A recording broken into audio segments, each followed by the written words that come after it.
थांनाय 2020 मायथाइनिफ्राय जे प्रमद बर' दैदेननाय जि इउपिपिएल राजनिति हान्जानि जि बिटिआर ओनसोलाव जि सरकार सोलिबाय थादों, बे सरकार सोलिनाय लोगो लोगो बेयाव सान्थि मोनसे परिबेक जादों, सान्थि स्थापन जादों आरो गोबां माने हारि माहारिफोरखौ गोजोन होनो हानाय बा रैखाथि होनो हानाय सरकार हिसाबै दिनै प्रमद बर' बिथांनि आदर्शखौ बयबो गोरोबनाय मोनदों, मोजां मोनदों आरो लोगोसेयै बे हारिफोरखौ जेरै सावथालनिफ्राय उइलसन हासदा डाइरेक्ट नमिनेट खालामदों आरो लोगोसे इएम होदों आरो नेपालिनिफ्राय माधब सेट्रि बिथांखौ डाइरेक्ट माने नमिनेट खालामनानै दिनै एमसिएलए होदों बा बिदिनो गुबुन गुबुन हारिफोरखौबो होदों। दा होनाय हिसाबै दिनै बे 3 नं माजुलि गामिनि गासै सावथालफोर दं, बेवहाय सावथाल माने रावारि मानसिफोर दं,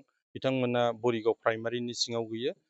बिथांमोना गामि नाङैनो बेयाव जोंखौ हांख्रायहरनानै गासै 50निबो बारा सुबुंफ्रा दिनै जोंनि दलाव माने बिपिएफ आरो बिजेपिनि कर्मिमोन, बिथांमोना दैदेनगिरिमोन, बिथांमोना गासैबो जोंनियाव दलाव जगदान जाफैदों आरो बे जगदान जानायजों लोगोसे फैबाय थानाय दिनाव आरोबाव प्रमद बर'नि दैदेननायावनो जोङो इउपिपिएलनि सरकार लाबोनांगौ आरो लोगोसे नैबे 37 धनस्रि समस्तिनिफ्रायबो सासे बिजाथि हिसाबै दैखांहरनांगौ, बिनि थाखाय थांखि लानानै बिथांमोना लोब लोब जोंनि दलाव माने जोंनि पार्टियाव दिनै हाबफैदों आरो बे हाबफैनायखौ नोजोर खालामनानै जोङो बरायदों, बिथांमोनखौ बरायदों आरो आसा खालामदों फैबाय थानाय दिनाव जोङो इउपिपिएल हान्जा हिसाबै देरहानाया नैबेयाव 100% रोखा जाबाय होननानै जों दिनै बुंनानै लानो हायो।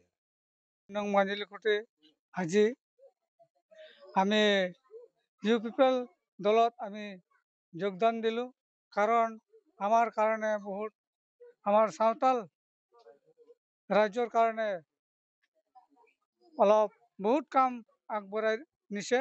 ইয়াৰ কাৰণে আমিও মানে সুখী হৈছোঁ। ইয়াৰ কাৰণে যাতে আমি আৰু যদি এতিয়া আমি যোগদান কৰোঁ তেতিয়া আকৌ আমাৰ সুবিধা আহিব। ইয়াৰ কাৰণে আমি আশা কৰি আমি আজি ইউপিপিএল দলত আমি যোগদান কৰিলোঁ। বিজেপি আগতে আমি বিজেপি দলতে আছিলোঁ, এতিয়া বিজেপিৰ শেষ কৰি মানে এতিয়া টিকেট নোপোৱাৰ কাৰণে আমি এতিয়া ইউপিপিএল খেলত আহিলোঁ আৰু এতিয়া ইয়াতে আমি ভোট দি যোগদান কৰিম। বিজেপি দলত আছিলোঁ, তেতিয়া আমাৰ যে যোনটো বিজেপি দলত আছিল ৰাধেশ্ৰী বাইদেউ, সেইটো টিকেট পোৱা নাই কাৰণে আমি আৰু ট্ৰেক্টৰ দলত আহিলোঁ। আমি যিমান দিন যে বিপিএফ দলত একো কাম কৰা নাই আমাৰ কাৰণে, সেইকাৰণে আমি বিজেপিত আহিছিলোঁ। বিজেপিৰ পৰা এতিয়া টিকেট পোৱা নাই কাৰণে আমি আৰু এইটো ট্ৰেক্টৰ দলত আহিলোঁ। আমি আশা কৰিলোঁ যে ইমান দিন আমাক কোনেও চিনাকি দিয়া নাছিল, আমাৰ জাতৰ কিবাটো চাহ জনগোষ্ঠী বুলি ভাবিছিল আগতে, এইকাৰণে আমাৰ সান্তাল কাৰণে কিবা সান্তাল হয় বুলি আমি গম পালোঁ যে এতিয়া সান্তাল হয় বুলি আমাৰ চিধা কানুও বনাই দিছে। এইটো আশাৰ কাৰণে আমিও ইয়াতে জইনিং হৈ গ'ল আৰু ট্ৰেক্টৰ ভাল কাম কৰিছে, সেইকাৰণে আমিও তাতে জইনিং হৈ গ'ল।